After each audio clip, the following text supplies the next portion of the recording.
भगवान का जब मोहिनी अवतार हुआ तो मोहिनी अवतार के उस स्वरूप के सौंदर्य पर 33 कोटि देवता न्योछावर हो गए। सबके मन में ये भाव आया, ये जो भी प्रकट हुई हैं ये किसी भी प्रकार से हमको हमारी गृहिणी के रूप में प्राप्त हो जाए। इतने सुंदर ठाकुर जी बनकर के आए। चंद्रमा भी पीछे पीछे चल रहे हैं, शंकर जी भी पीछे पीछे चल रहे हैं, ब्रह्मा जी भी पीछे पीछे दौड़ रहे हैं, वरुण आदि आदि जितने भी देव हैं सब मोहिनी पर ऐसे लट्टू हुए कि एक बार हमको देख बर ले, एक बार केवल हम पर दृष्टिपात कर दे, उसी मात्र से हमारा कल्याण हो जाना है। परंतु उन 33 कोटि देवताओं में एक देव ऐसे हैं जिनका मोहिनी के प्रति ऐसा कोई दुर्भाव नहीं था, और वो देव थे सूर्य। सूर्य ने जब मोहिनी के सौंदर्य को देखा तो उनके मन में भाव आया, इतनी सुंदर, इतनी सुकुमारी, इतनी कोमल, इतनी मधुर। सबको तो लगे हमारी पत्नी बने, लेकिन सूर्य को लगे मेरी बेटी बन जाए, मुझे पुत्री रूप में प्राप्त हो जाए। जब सूर्य के हृदय में ये भावना उत्पन्न हुई तो मोहिनी ने कटाक्ष नेत्रों से सूर्य की ओर देखा, बाकी किसी को देख ही नहीं रही है, और देख करके केवल ठाकुर जी ने उनको इशारा किया, बोले तो आपकी ऐसी इच्छा है? सूर्य बोले जी भगवान, मेरी बहुत अभिलाषा है कि आप पुत्री रूप में मेरे यहाँ पधारो। ठाकुर जी बोले इतना साधारण नहीं है हमको प्राप्त करना, पुत्र रूप में प्राप्त करना फिर भी साधारण होगा, लेकिन पुत्री भाव में ये तो असाधारण है, इसके लिए आपको तप करना पड़ेगा। सूर्य बोले मैं आज से ही तप करूंगा, लेकिन आप वचन दो मेरे यहां पधारोगे और इसी रूप में पधारोगे। मोहिनी ने कहा यदि मैं तुम्हारे भजन से प्रसन्न हुई, यदि तुम्हारी भक्ति में, तुम्हारे प्रेम में प्रबलता हुई, मोहिनी 33 कोटि देवताओं को मोहित करती है, लेकिन तुम्हारे भजन के प्रभाव से मैं जब तुम्हारे यहां अवतरित होंगी तो मोहिनी को भी मोहित करने वाला रूप धारण करके आऊंगी। मोहिनी जिसने तीनों लोकों को अपने रूप पर न्योछावर कर दिया, वो मोहिनी भी जिस रूप को देख करके मोहित हो जाए वो रूप आएगा आपके यहां पर। वही सूर्य वृषभानु जी के रूप में प्रकट हुए, और जब वृषभानु जी के रूप में प्रकट हुए, उससे पहले एक राजा के रूप में भी आए थे, तब भी इन्होंने तपस्या की थी, लेकिन ठाकुर जी नहीं पधारे। जब वृषभानु के रूप में प्रकट हुए तो इन्होंने ठाकुर जी का यजन करना बंद कर दिया, ब्रह्मा जी का यजन प्रारंभ किया, ब्रह्मा जी से प्रार्थना की। ब्रह्मा जी प्रकट हुए, बोले क्या वरदान चाहिए? बोले वरदान आपसे नहीं चाहिए, वरदान हमको किसी ने कहा था कि वे हमारे यहाँ पुत्री रूप धारण करके आएंगे, मुझे लग रहा वो कहीं भूल नहीं गए हो, इसलिए ब्रह्मा जी आप बहुत करीब हो ठाकुर जी के, आप उनको जाकर के संकेत करो कि कोई आश में बैठा उनकी में। जब से मोहिनी स्वरूप देखा तब से हम पागल हुए फिर रहे हैं, 33 कोटि देवताओं के मन में यही आता है कब प्रकट होंगी दोबारा, कृपा करो, आप प्रार्थना करो कि वो पधारें। ब्रह्मा जी बोले आपके भजन में इतनी सामर्थ्य है कि ठाकुर जी मना नहीं कर सकते। बोले तो फिर मुझे विश्वास के लिए कुछ तो कह करके जाओ। ब्रह्मा जी बोले मेरी जिम्मेवारी बन जाए, इसलिए चलो इस पर्वत के रूप में मैं विराज जाता हूं। और बरसाना पर्वत के रूप में श्री ब्रह्मा जी विराज गए। ठाकुर जी आएंगे, मैं जिम्मेवारी लेता हूं, इसलिए मैं ही पर्वत बन के बैठा। ब्रह्मा जी ने जाकर के प्रार्थना की। ठाकुर जी बोले मैं तो सच में ही भूल गया था कि मुझे जाना है। बोले भगवान वो बहुत प्रतीक्षा कर रहे हैं आपकी। वृषभानु जी का भजन कैसा बताया। वृषभानु जी की एक ही इच्छा है कि मेरे पास जो पुत्री रूप ठाकुर जी का आवे। वृषभानु जी कह रहे हैं कि मैं ऐसी पुत्री पाना चाहता हूं जिसको देख करके काम नष्ट हो जाए। ब्रह्मा जी की प्रार्थना हुई ठाकुर जी से।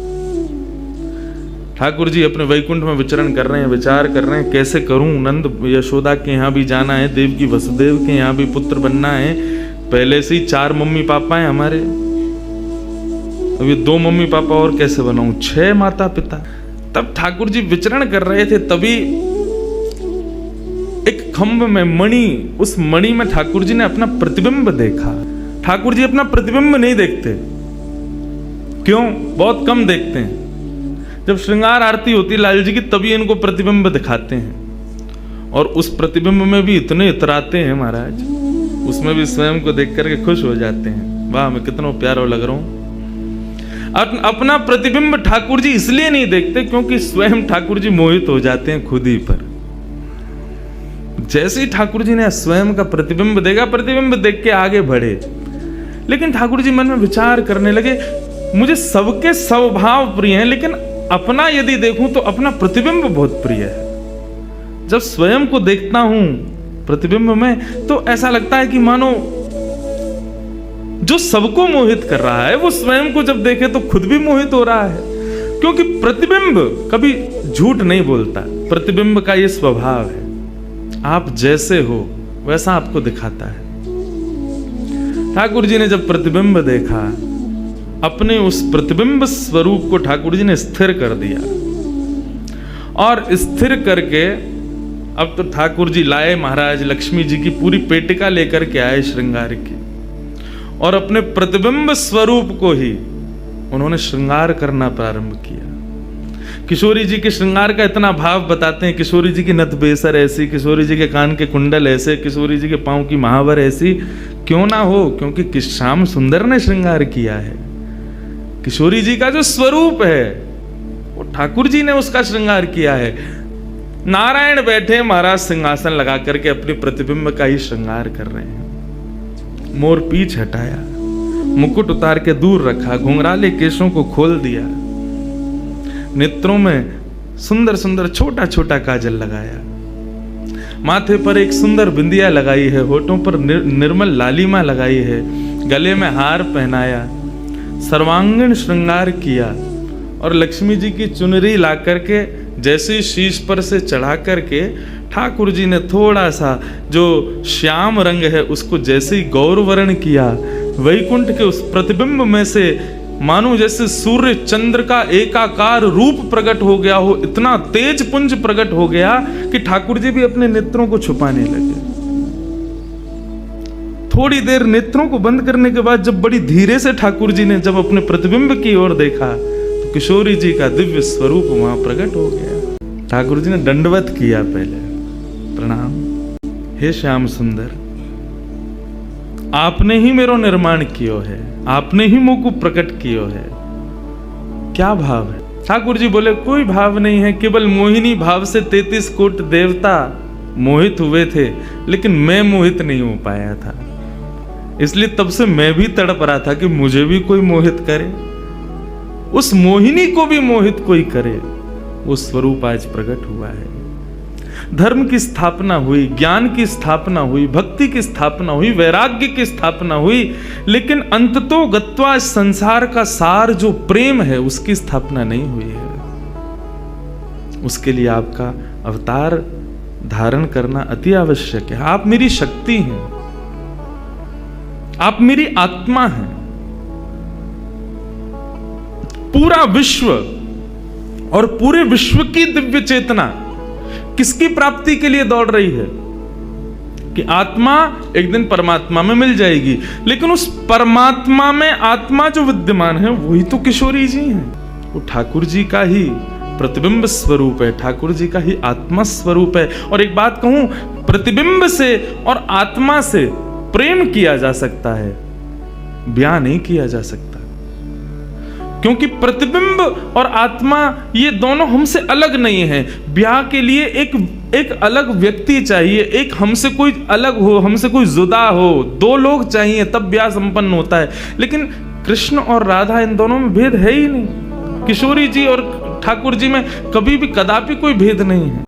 किशोरी जी से प्रार्थना की ठाकुर जी ने कि आप पधारो, और प्रेम की स्थापना के लिए आप भूमंडल पर सूर्य के ही अवतार वृषभानु जी के यहाँ पर आप अवतर।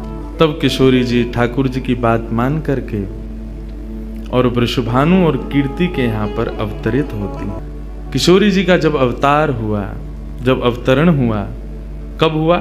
सुबह के 4:40 पर। ठाकुर जी के जितने भी अवतार हुए या तो दिन में 12 बजे हुए या रात में 12 बजे हुए, लेकिन किशोरी जी का अवतरण भोर में ब्रह्म मुहूर्त में सुबह 4:40 पर हुआ। क्यों? बोले राम कृष्ण आदि जितने भी ठाकुर जी के अवतार हैं राक्षसों के वध के लिए आते हैं, तो या तो सूर्य की तेज ताप में उनका जन्म होता है, मानो वे प्रकाश स्वरूप हैं ऐसा भाव बताते हैं, या रात्रि में 12 बजे होते हैं वो इसलिए होते हैं, वो मानो ऐसा भाव रखते हैं कि चंद्रमा अंधेरे को दूर करता है, वो ज्ञान का प्रकाश है, वो ज्ञान है, उससे अंधेरा दूर होता है। तो ठाकुर जी रात्रि प्रकट होकर के ऐसा भाव रखते हैं कि काले निशा, काला ज्ञान जितना भी है धरती पर, उसको दूर करने के लिए हम पधारे हैं।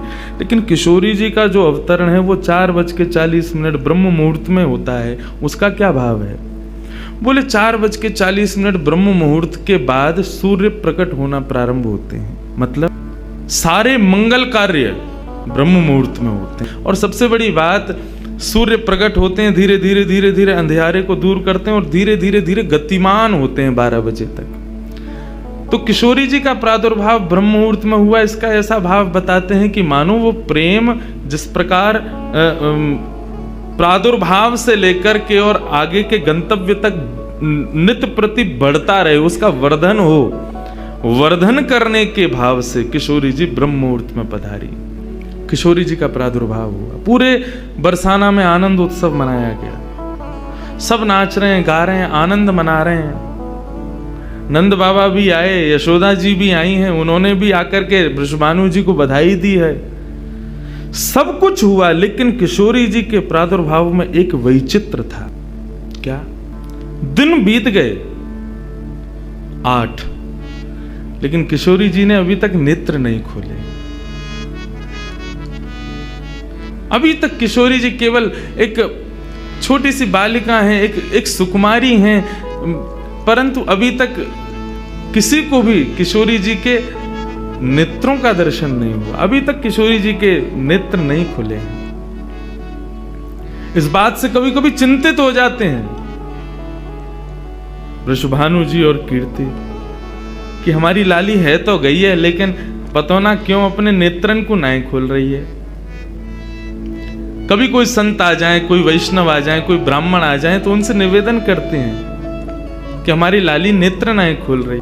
तब देवताओं ने नारद जी को भेजा, आप जाओ और जाकर के वृषभानु जी के इस मन के भाव को पूर्ण करके आओ, किशोरी जी के सुंदर नेत्रों का दर्शन उनको कराओ। तब श्री नारद जी महाराज का आगमन हुआ। नारद जी जैसे ही आए तो नारद जी उससे मिले, उसका सब देखने लगे। नारद जी मन में विचार कर रहे हैं कि ये उनसे कब मिलवाएंगे, किशोरी जी का दर्शन कब होगा। 2-3 दिन तक नारद जी विचरण करते रहे बरसाने में। वृषभानु जी का मन तो होता है कि मैं इनसे कुछ कहूं, कुछ पूछूं, थोड़ा किशोरी जी के बारे में, अपनी लाली के बारे में न कछु जानूं, लेकिन अभी वो भाव प्रकट नहीं हो रहा है। तब एक दिन एक छोटी सी बरसाने की लाली को जब नारद जी महाराज खिला रहे थे और उससे प्रेम चर्चा कर रहे थे, ये दृश्य जब वृषभानु जी ने देखा, उन्होंने तुरंत नारद जी के चरण पकड़े और कहा, हे भगवान, हमारी एक लाली भई है, बहुत सुंदर है, सुकुमारी है, नन्ही सी है, अभी वाकु देख करके स्पर्श करवे में डर लगे कि कहीं हमारे स्पर्श से कोई कष्ट ना है जाए, या हमारे हम सबन को दर्शन भी ना करा में। लेकिन महात्मन आपसे पूछना चाह मैं, हमारी लाली नेत्र नहीं खोल रही है, कहाँ भाव है? नारद जी तो तुरंत बोले, अरे तो तुमने इतने दिन से क्यों नहीं बताया? वो तो पहले से ही बैठे थे तैयार कि ये जल्दी बोले तो मैं जाऊं, जाकर के दर्शन करूं। बोले संकोच है रहे हो? बोले संकोच मत करो, अभी लेके चलो, कहाँ है तुम्हारी लाली, मुंह को बताओ। नारद जी महाराज जा रहे हैं वृषभानु भवन में, एक बेड़ी पार की, दूसरी बेड़ी पार की, तीसरी बेड़ी पार की। जैसे ही भीतर पहुंचे हैं, सुंदर सुगंधी भीतर से प्रकट हो रही है। सामने स्वर्ण जटित एक पालना है, और जैसे ही उस पालने में जाकर के नारद जी ने दर्शन किया, कमल कली को वृषभानु की लली को रंग, कैसा रंग है? बोले जैसे कमल की कली हूं मैं ना, ऐसी श्री वृषभानु नंदिनी है।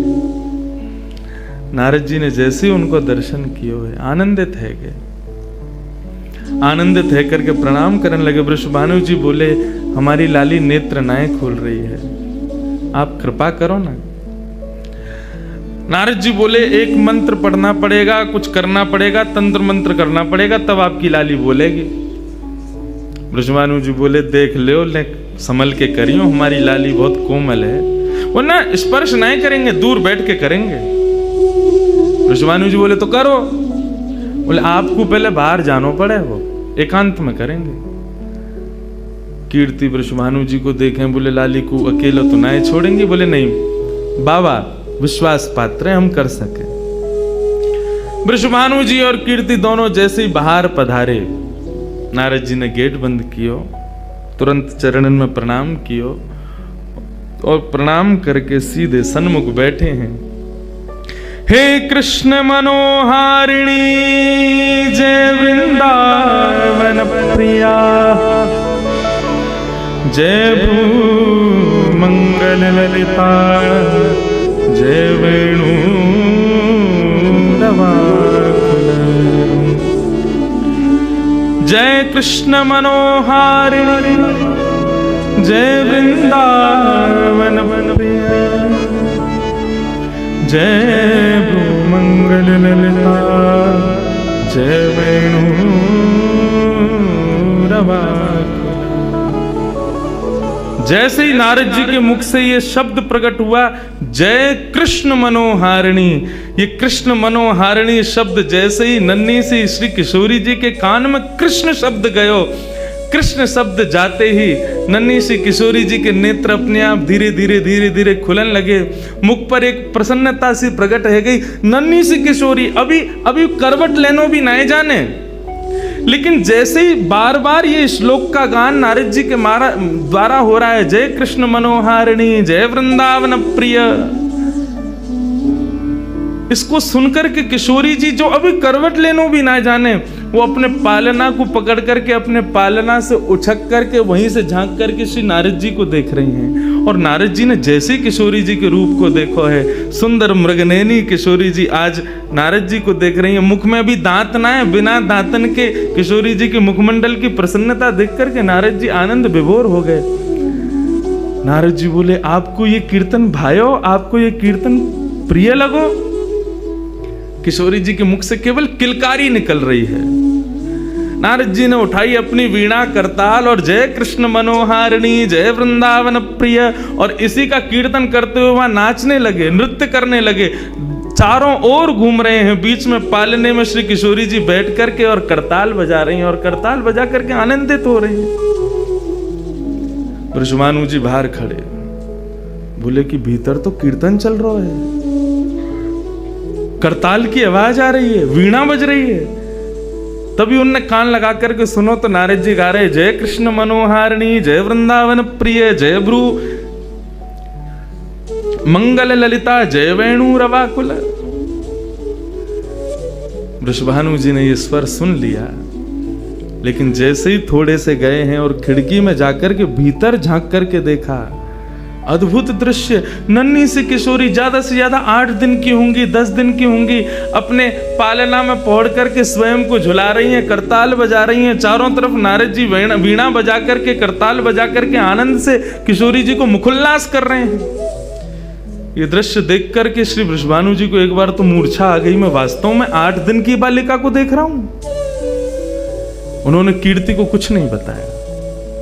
नारद जी महाराज ने प्रणाम किया, तब किशोरी जी की सहचरियां प्रकट हुई और कहा कि हे नारद, आपने हमारी किशोरी जी को बहुत सुख प्रदान किया है।